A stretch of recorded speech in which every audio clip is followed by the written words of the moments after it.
Part 5.2, The Blackwood Legacy. The letter from Lagos while Samuel was interrogating Robert. Something else was happening, something that would change everything.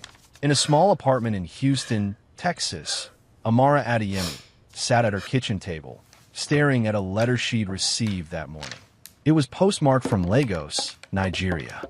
She'd opened it with trembling hands because she knew, somehow she knew, that it was from someone connected to Samuel's past. To the past he never talked about. The letter was short, written in careful handwriting. Dear Mrs. Adeyemi, my name is Dr. Adiz Adeyemi. I believe I am your mother-in-law. I am Samuel and Emeka's mother. I know you have many questions. I know Samuel has not told you everything about our family. But I'm writing to you because I believe it is time for the truth to come out. Please call me at the number below. We need to talk. Amara stared at the letter. Samuel's mother. She'd never even known she existed. Samuel had never mentioned his mother, not once in all the years they'd been married. She picked up her phone and dialed the number. It rang 3 times. Then a woman's voice answered. An older woman's voice, warm but tired. Hello, Mrs. Adeyemi? Amara said. This is Amara, Samuel's wife. There was a pause. Then the woman said, Amara, thank God. I've been waiting for you to call. Dr. Adiz Adeyemi lived in a small house in the Surulere district of Lagos, the same neighborhood where Samuel had grown up. She was 73 years old. Though she looked older, her face lined with wrinkles, her hair completely white, her hands trembling slightly as she held the phone. Amara, she said, I need to tell you something about Emeka.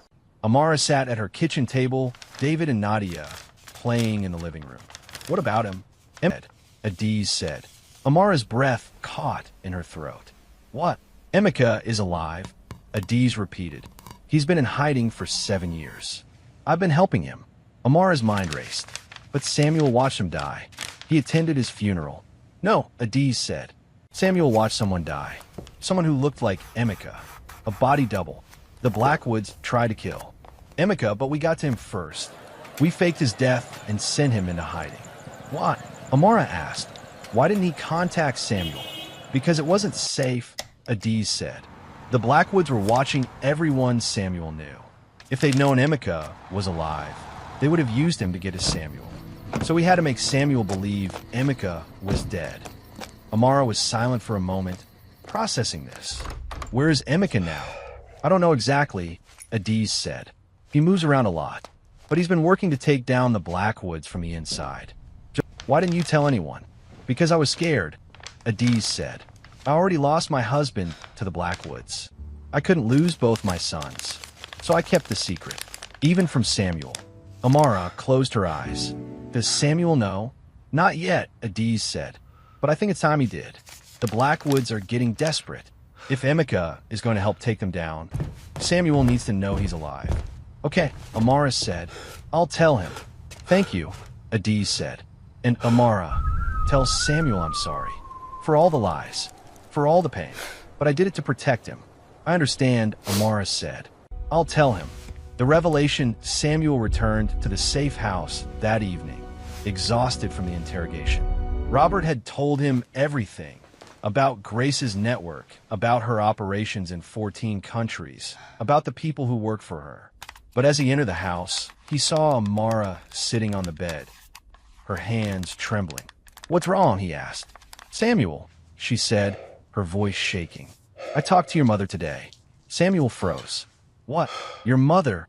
Amara repeated. Adiz Adeyemi. She called me. She said she needed to tell me something. Samuel sat down on the bed beside her. What did she say?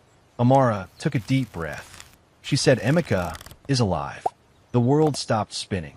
Samuel stared at her, his mind unable to process the words. What? Emeka is alive, Amara said. He's been in hiding for 7 years. Your mother helped him fake his death. She's been protecting him. Samuel's mind raced. That's impossible. I watched him die. I held him. You watched someone die, Amara said. Someone who looked like him. Your mother said the Blackwoods tried to kill him, but she got to him first. She faked his death and sent him into hiding. Sam pacing the room. Why didn't she tell me? Why let me believe he was dead? Because it wasn't safe, Amara said.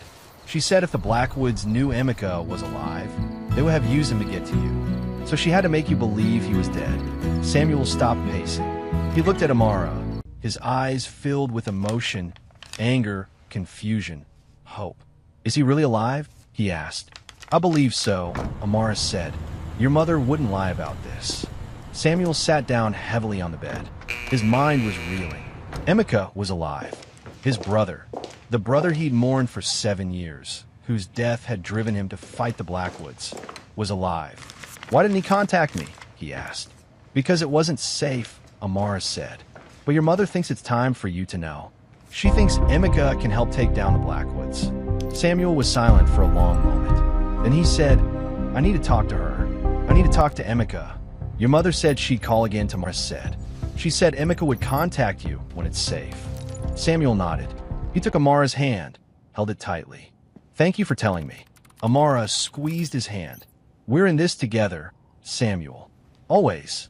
The plan the next morning, Samuel met with Martinez and the FBI team. Thought this through. He told them about Emeka, Right. about the Let's move revelation forward that his as brother planned. was alive, about the possibility that Emeka could help them take down the Blackwood network. Martinez listened carefully, her expression unreadable. When Samuel finished, she said, this changes things.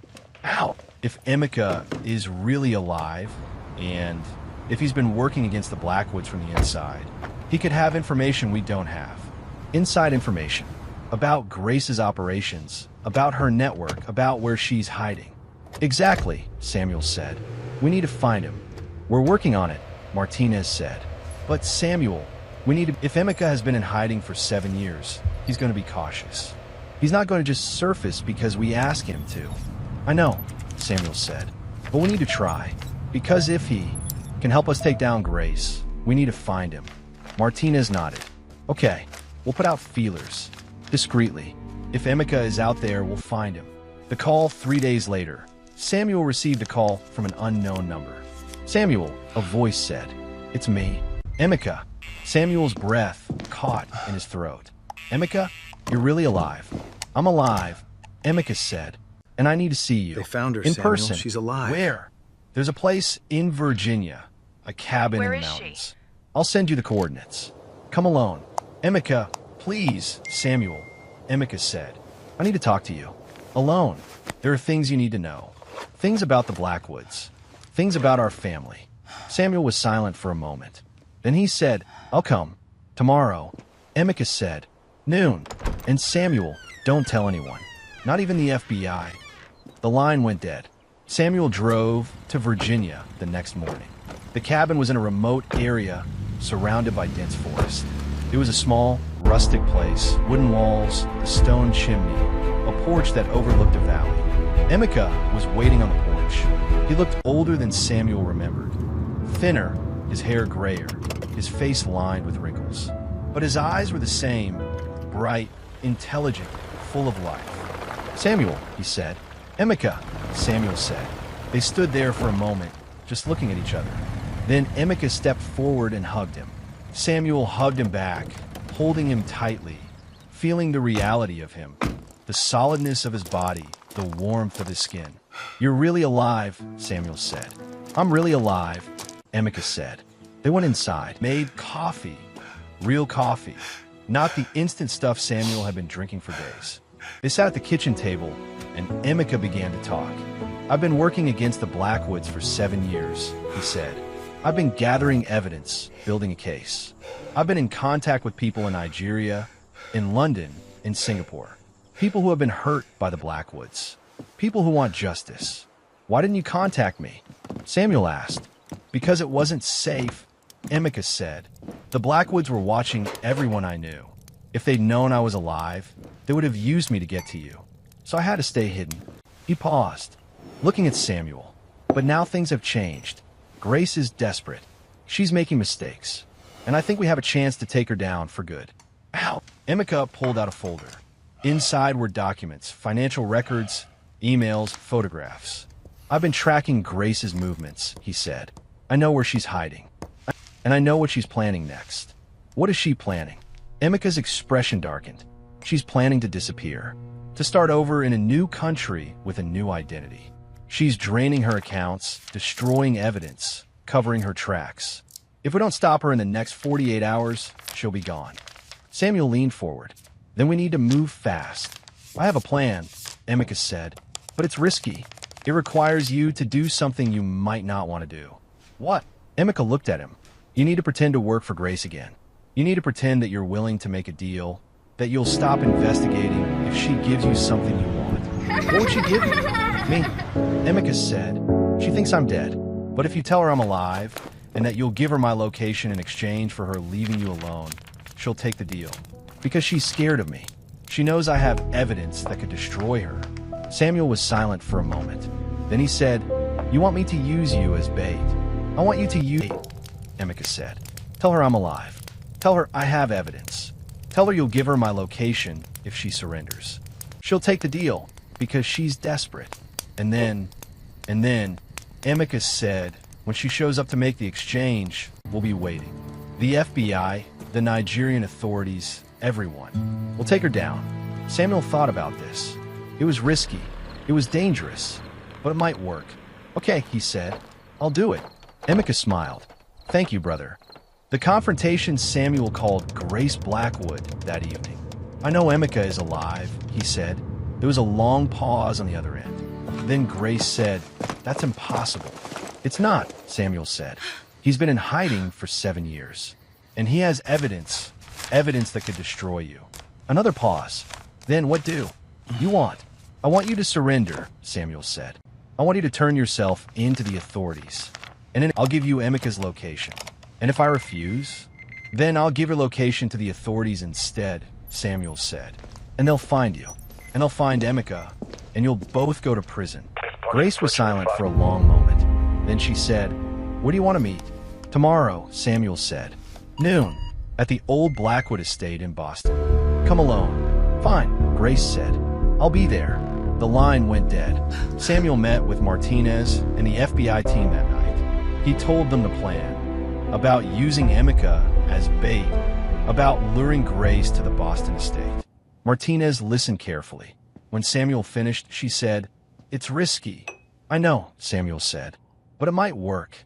Okay, Martinez said, we'll set up the estate. We'll have agents positioned everywhere.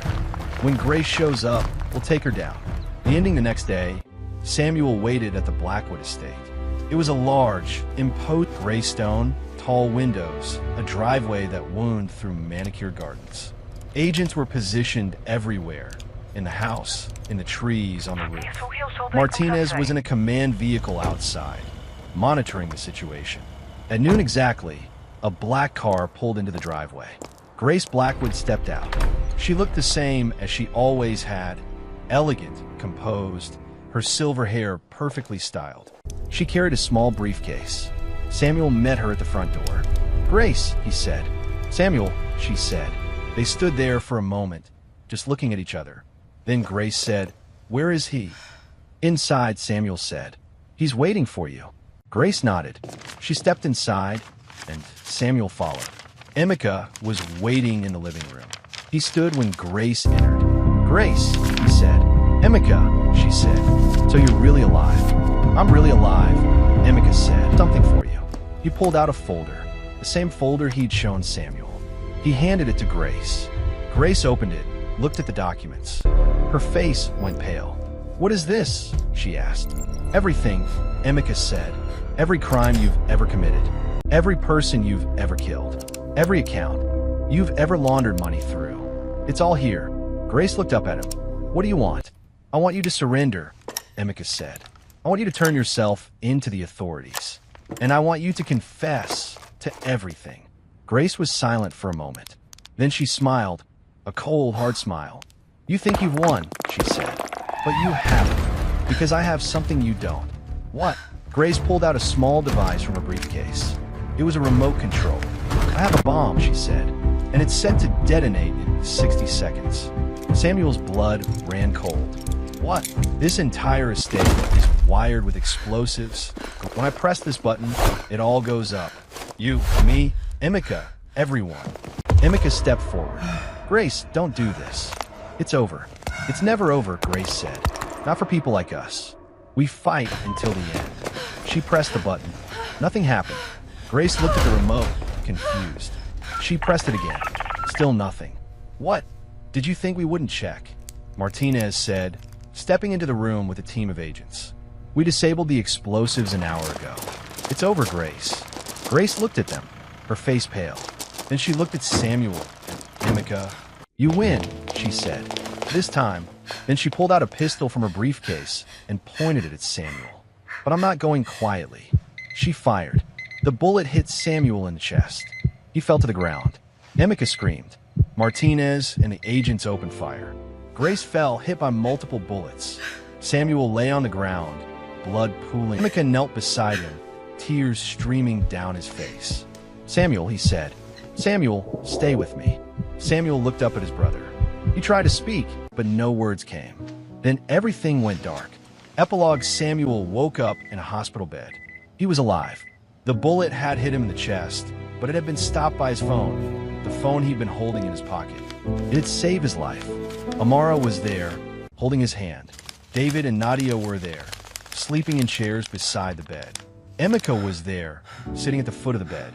You're awake, Amara said, tears streaming down her face. I'm awake, Samuel said. He looked at Emeka. You're really here. I'm really here, Emeka said. Samuel looked around the room, at his wife, at his children, at his brother. He was alive, and for the first time in 7 years,